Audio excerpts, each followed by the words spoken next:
Iniaangat ko lahat sa ating Panginoon. Kaya siguro, I'm not as afraid as before.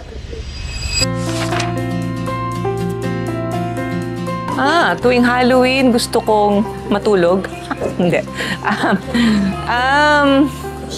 Gusto ko sanang nabibisita yung mga magulang ko sa sementeryo. Kaso, baha yung sementeryo eh. 2 taon na ako actually hindi nakakapunta kasi may malungkot na pangyayari dun sa Bulacan.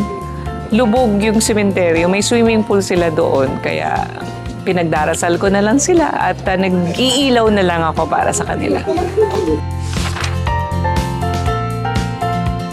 Siyempre, parents. Kinakatakutan ko.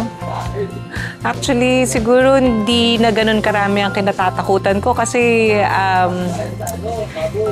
yung perspective ko sa buhay, iniaangat ko lahat sa ating Panginoon. Kaya siguro, I'm not as afraid as before.